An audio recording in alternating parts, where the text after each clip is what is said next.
Hey everyone, it's Tyler. I'm here in my Airbnb in New Jersey. It is Saturday night after most of the programming at AnimeNJ is over.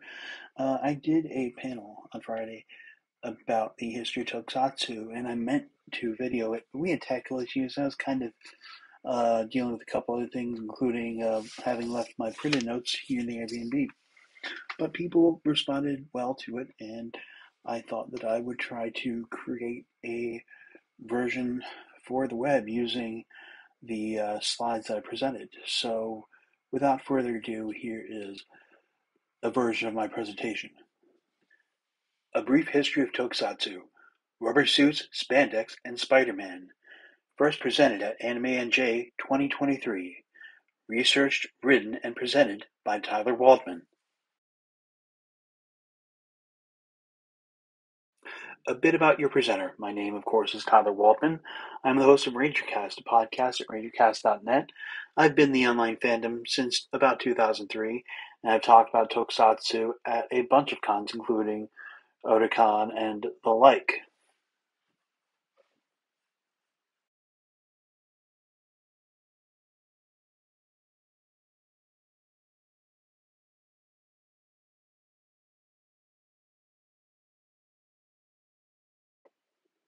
And here are the things we are not talking about today. We are not talking about Mighty Morphin Power Rangers. Not really. We are not talking about Big Bad Beetleborgs. We are not talking about Ferbus. We're going to try to never talk about Ferbus. I think that's a good rule to keep. But we're going to be talking about the Japanese properties that underlie some of these shows. Somebody sees, a Kamen Rider or a Metal Hero. They see, oh, that's a Power Ranger. But, there's more going on than that. But what is Tokusatsu? That is a great question, and I'm ready to answer it. Tokusatsu, or special photography, is shortened from the Japanese phrase Tokusatsu Gijutsu, meaning special effects technology. It refers to sci-fi, horror, etc., using special effects, but it's generally understood to be its own genre. It has its roots in Bunaku and Kabuki. Genres include kaijin, kaiju like Ultraman, or yokai, meaning ghosts. There are early films like 1921's Jiraiya the Hero, and early filmmakers like Shozo Makino. And a lot of these early films were, even then, influenced by Western works like the French film The Trip to the Moon. Makino worked mostly in Jiraigeki, but he developed some of these early techniques and worked with some of these people to go on to work on these later films. There's a real kind of coaching tree going on. But first, I'd like to talk about Eiji Tsuburaya, who actually, that was one of his first films, Jiraiya the Hero. He was born in 1901 and died in 1970. He grew up watching that Jiraigeki stuff, but also Western stuff like King Kong. He worked in some 250 films. He was incredibly prolific, and he is not as big as those monsters are supposed to be. He was a normal sized person. He debuted as a DP of the Jiraigeki children's swordplay in the late 1920s. He pioneered the use of day for night, matte, cyclorama. He used lots of smoke. They called him Smoke Tsuburaya on set. So Eiji Tsuburaya, he worked in some 250 films. He grew up watching a lot of Hollywood stuff, but also Jiraigeki. He got very good very fast and borrowed a lot of the things that he saw in these other films. But he also worked on a lot of propaganda films, as filmmakers did. Filmmakers had to in that time. In fact, one of his films was seized by the Allies, the Americans, and he changed his name, got fired by Toho to elude. He even destroyed his miniatures to elude prosecution after World War II. He said, "The change in my life came when I saw King Kong. That inspired me. At the time, Japanese trick photography was very bland." That's what he told the Associated Press in 1961. So that all led to Godzilla, which was inspired by the incident in which ash from the Bikini Atoll nuclear test landed on a Japanese fishing boat and led to a recall of some of the tuna supply. That inspired Toho producer Tomoyuki Tanaka. Tsuburaya wanted to do this film in stop motion, but the speed at which Toho produced didn't allow for that. And so they had to build a suit. Since there was a rubber shortage, they couldn't really make it from rubber. So let's hear a little bit from an interview with Haru Nakajima, the first person who was in that suit, such as it was. 材料が揃わないからね、ラバーとかいろんなものなくて、いろんな生ゴム作ったりなんかして100キロぐらいの重さがあって、こんな重いのにやって熱いのにライトングでやって触ってもちょっと熱いのに額に汗流しながらこう一生懸命やってましたよ。Now, on that film, Eiji Tsuburaya refined a lot of his techniques to convey destruction, including overcranking or the materials that he used to convey burning. But Godzilla, it was more than just a kaiju film, more than about watching a monster stampede. It was also an allegory for the dangers of nuclear proliferation and the cost paid by all these communities. Toho producer Iwao Mori once said, Godzilla is not just a monster film. There's something else to it. There's more depth to its content, despite it being about a monster.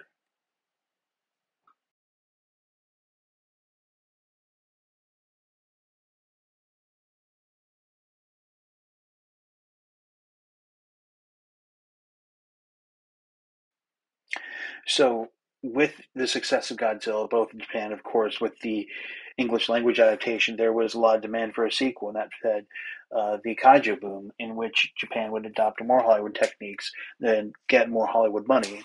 There would be baby steps in television with shows like Messenger of Allah and Nine Color Mask. I believe that's Nine Colors with Sonny Chiba. He wasn't Sonny Chiba yet, but anyway. And with the kaiju boom, Eiji Tsuburaya became a very busy man. He founded Tsuburaya Productions in the mid-60s, and TBS, Tokyo Broadcasting System, wanted a kaiju show. They also wanted to ride a trend based on Yukio Endo's Ultra C parallel bar. They wanted an existing pitch to be renamed Ultra Q. It premiered with a modified Godzilla and used that reused Rodan. At one point, 30% of Japanese were watching. And, as that got more popular, TBS wanted to show starring a good monster, and that became Ultraman. It was inspired by Superman with Ano Amamiya and Shinya Tsukamoto watching. Now, Ishinomori, he apprenticed under Osamu Tezuka. He created Cyborg 009, so Toei, which is a little more grittier of a studio, knew they could count on him. When he was creating Kamen Rider, he used a grasshopper influence, but Toei wanted a skull motif. That bored him since he was fresh off Flying Phantom Ship. He did 50 different designs and ran them by his son. And he took concepts from Hulk in the idea of transformation henshin. And here's a clip of Kamen Rider.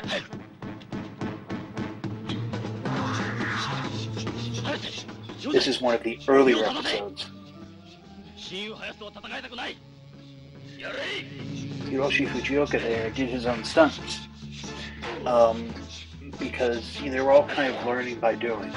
And they would learn that having your lead actor do his own stunts was a terrible idea.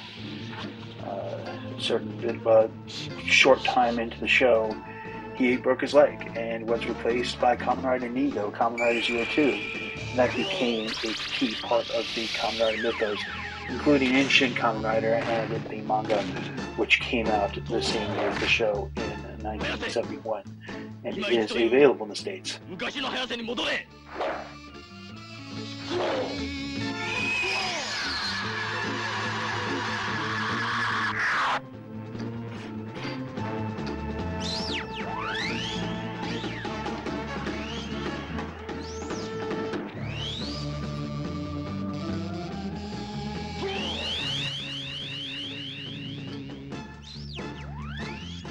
So, after Kamen Rider became a huge hit, everybody wanted their own henshin hero.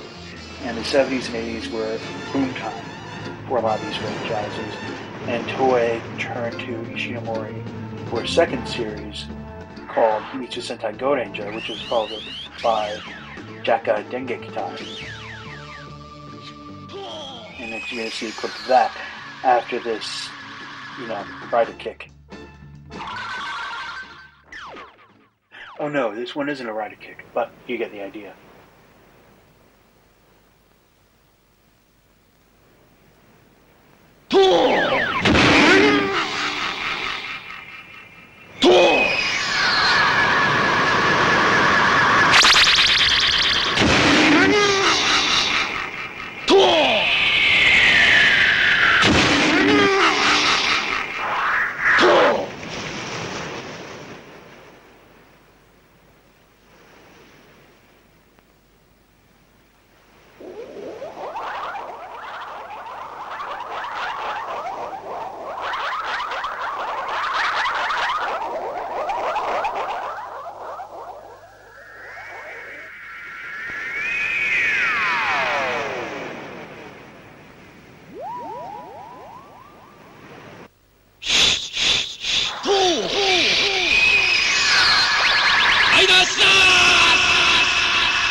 So after that, Ishinomori kind of washed his hands of Sentai. He didn't really have anything to do with it. In fact, those first two shows, until I believe around the 90s, weren't even really considered official Sentais. Like, the next one would be considered the first for the longest time. And it very nearly did stop there, were it not for a certain friendly neighborhood Spider-Man.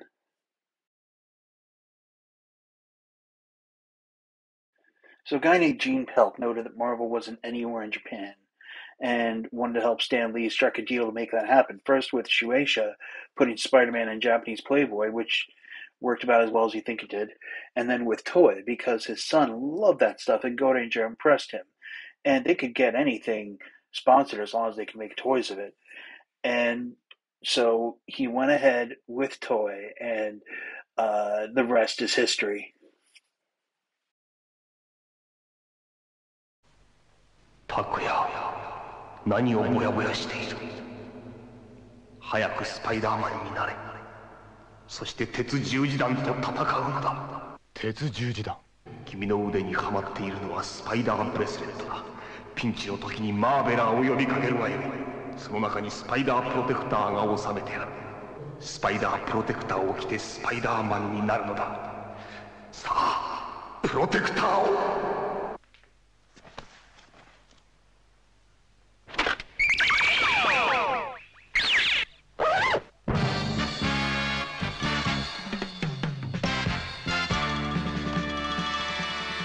So, as you might have been able to guess, his name is not Peter Parker, it is Takuya Yamashita. Instead of the whole Uncle Ben thing, his powers come from a man named Garia, or a denizen of planet Spider named Garia, who he seeks to avenge.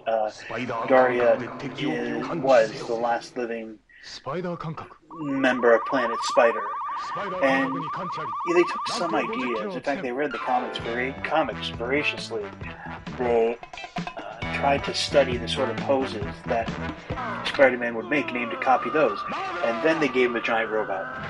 The toy designer for Poppy, he didn't really have any explanation for why he gave Spider-Man a robot with a leopard motif. Just that, it felt right. It felt fitting. But in so doing, he set a template for Toei to follow in subsequent shows.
Now, that Toei Marvel deal led to two more shows. Battlefield J, which was a takeoff on the Avengers, Captain America, all of that, and Taiyo Sentai Sun Vulcan, which in an alternate universe could become an early version of what we now know as Power Rangers. It's a very interesting story, but one that this slideshow speed does not really allow me to tell in full. And Super Sentai is still going strong today. They have a lot of varied themes. Dinosaurs, trains, ninjas, dinosaurs again. There's been a lot of international cross-pollination, not just via Power Rangers, but also the Korean Kyoryuger spin-off, Dino Force Brave, Power Rangers Dino Force Brave, I should say, because all of the Sentais are marketed as Power Rangers there. They used to actually get the Power Rangers series too, or Power Rangers series instead, but I don't know. But Kamen Rider is also still going strong after a little bit of a gap in the 90s, kind of like Doctor Who. And there is some Kamen Rider available here. There's some Sentai available here. There's some Gavan available here. There's some Garo available here, but nobody bought it. But this stuff is kind of trickling out, drips and drabs, depending on what Toei feels like putting out and what deals can be made with Discotek, Shout, or whoever else. Uh, and you also have co-productions like France Five, like Zydo, which was not good, like Voltus V Legacy and Mystic Knights of Tyrannog. And I'd like to thank some of the sources that I use, including the Crew of Japan podcast interview with Pelk, Eiji Tsuburai, Master of Monsters, this book by J.D. Carosa, with fact-checking by my good friend Mike Dent. Now, I'd like to thank you for listening and watching this abridged panel from AnimeNJ of 2023, and I'd like to thank John Cirabella and all the staff for Media Blasters and the Con for having me. Have a great one.